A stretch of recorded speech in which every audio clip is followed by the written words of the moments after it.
Salam, jumpa lagi bersama saya dalam studi Al-Quran. Sebelum membahas studi kita, mohon dukungannya untuk mengklik tombol like, subscribe, notifikasi, dan mohon video ini di-share kepada banyak orang. Studi kita kali ini membahas surah Al-An'am ayat 114. Namun sebelumnya kami mau menyampaikan sebuah pemikiran dasar tentang Al-Quran, yaitu bahwa Al-Quran merupakan wahyu dari Allah Subhanahu wa Ta'ala. Ya.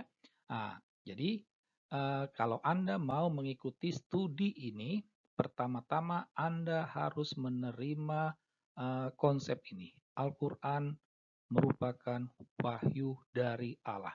Setuju atau tidak setuju, terima dulu, ya. Nah,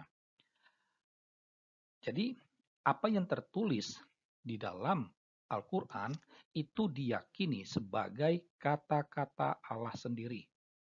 Perkataan Allah ini itu disampaikan oleh Allah atau Jibril kepada Muhammad. Nah, dengan demikian dapatlah dikatakan bahwa Muhammad ini adalah penerima wahyu atau lawan bicara Allah. Ya, umat Islam yakin yang menerima wahyu itu hanya Muhammad, tidak ada manusia lain. Nah, sekarang kita akan melihat ayat 114 dari surah Al-An'am sebagaimana yang kami tampilkan di layar kaca Anda. Tulisan berwarna biru dapat dipastikan itu merupakan tambahan kemudian dari tangan-tangan manusia. Artinya, kata atau frase yang tertulis dengan huruf warna biru tidak pernah diucapkan oleh Allah atau Jibril.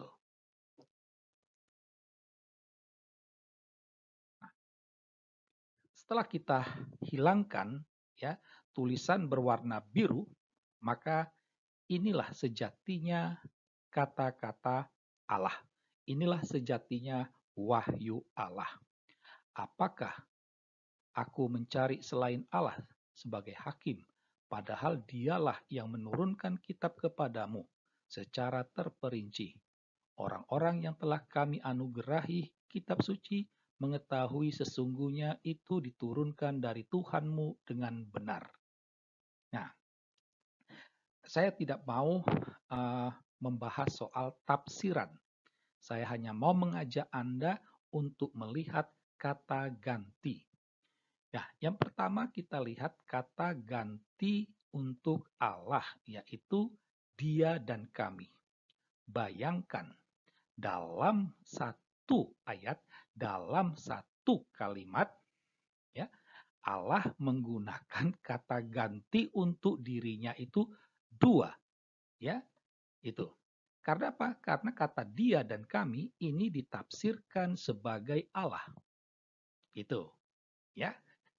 Nah, coba gunakan akal sehat Anda, ya. Jadi dalam satu kalimat Allah, dalam satu ayat Allah menggunakan dua kata ganti yang berbeda. Itu, ya. Nah, menjadi pertanyaannya kenapa penulisannya berbeda? Ya. Dia itu berbeda dengan kami. Ya. Dia itu orang ketiga tunggal.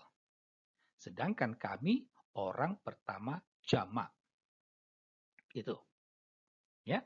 Nah, jadi penulisan berbeda ini hendak kalau seandainya kalau seandainya dua kata ini tetap ditafsirkan sebagai Allah, maka haruslah dikatakan Allah ada dua.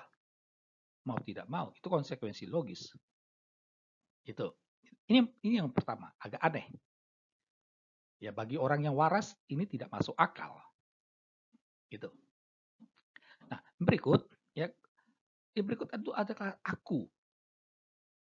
Kalau kita memperhatikan tadi pemikiran dasar, ya, kata-kata Allah itu disampaikan oleh Allah atau Jibril kepada Muhammad. Ya. Jadi aku itu merujuk kepada orang yang berbicara. dalam hal ini adalah Allah atau Jibril. Itu. Nah, jadi sudah ada 3. Ya. Aku ini bukan Muhammad.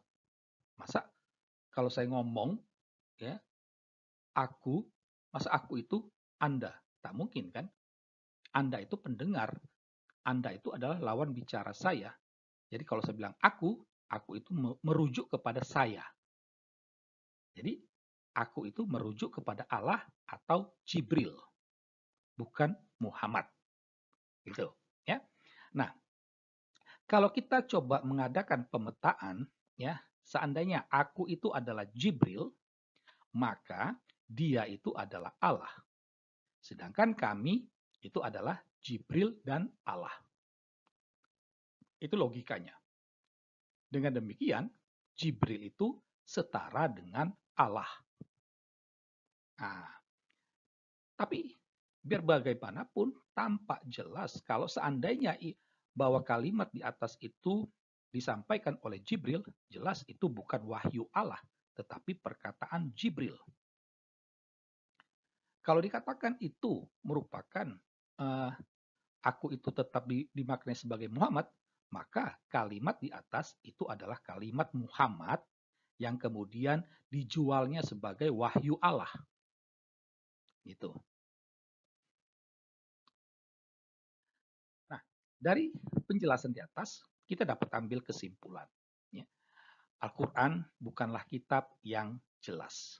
Atau dalam bahasa positifnya, Al-Quran adalah kitab yang tidak jelas. Nah, ketidakjelasan ini hendak menunjukkan bahwa Al-Quran itu merupakan kitab yang kacau balau. Ya. Tidak semua ayat Al-Quran itu merupakan wahyu Allah. Bisa saja ada yang merupakan wahyu Jibril dan bisa juga merupakan kata-kata Muhammad. Ya. Nah, ini semua menunjukkan ketidakjelasan. Ya. Muhammad bukanlah satu-satunya penerima wahyu Allah. Dari semua rangkaian kesimpulan ini, satu hal yang dapat kita katakan, Al-Quran bukanlah wahyu Allah. Demikianlah studi kita atas surah Al-An'am. Semoga Anda mendapatkan pencerahan. Sekian dan terima kasih.